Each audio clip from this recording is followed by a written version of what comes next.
Thank you, Mr. Speaker, and to the gentleman from Nebraska, thank you for the opportunity to speak on behalf of my bill, the Veterans TRICARE Choice Act. Mr. Speaker, it was my honor to serve for 14 years as a pilot in the Air Force, and for my family, my wife, my children, and I, those were some of the best years of our lives.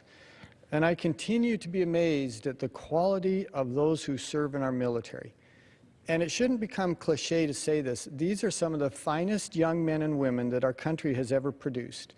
They are strong, intelligent, dedicated, courageous individuals who choose to use their talents to serve the rest of us.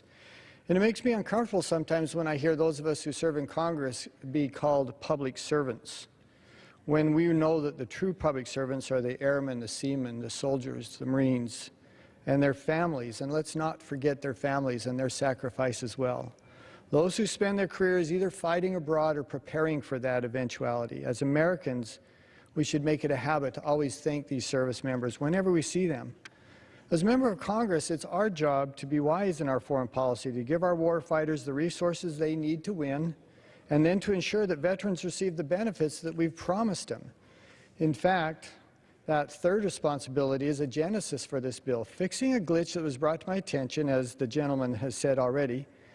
It's just a glitch, just a loophole in the current law. Is brought to my attention by a group of airline pilots. These pilots, many of whom were veterans, realized that as veterans they were unable to take advantage of all health care benefits offered by their civilian employees. Many of them wanted to use HSAs, but because of the TRICARE eligibility were legally unable to do that.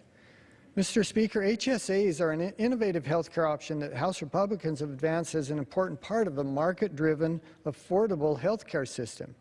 In fact, HSAs are a critical component to the Speaker's Better Way agenda, which I think many of us are excited to see signed into law in the coming months.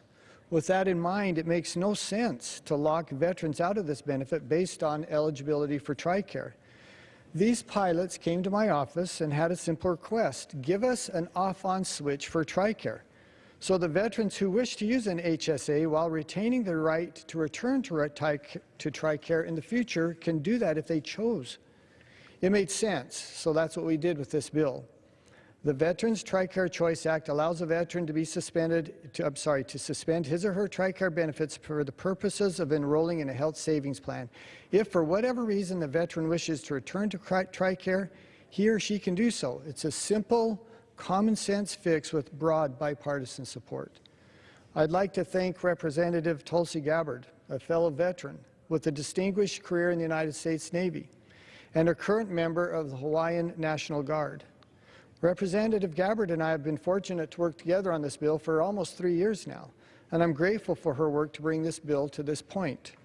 I'd also like to thank Chairman Brady, Chairman Thornberry, Chairman Teaberry, and Chairman Heck, and each of their staffs for their great work and their support in refining the bill and bringing it to the floor today. And I'm grateful for similar measures will be included in the National Defense Authorization Act we will be voting on later on this week.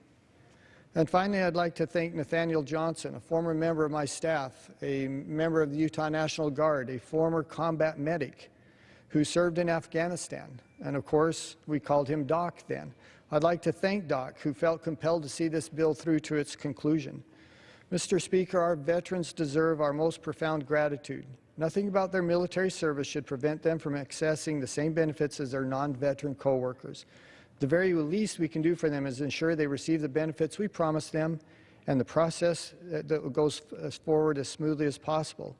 I recognize we have lots to do on that front, but I'm hopeful the passage of this bill will be one small step forward in that direction. And with that, Mr. Speaker, I urge a yes vote and yield my time. Thank you. Gentlemen.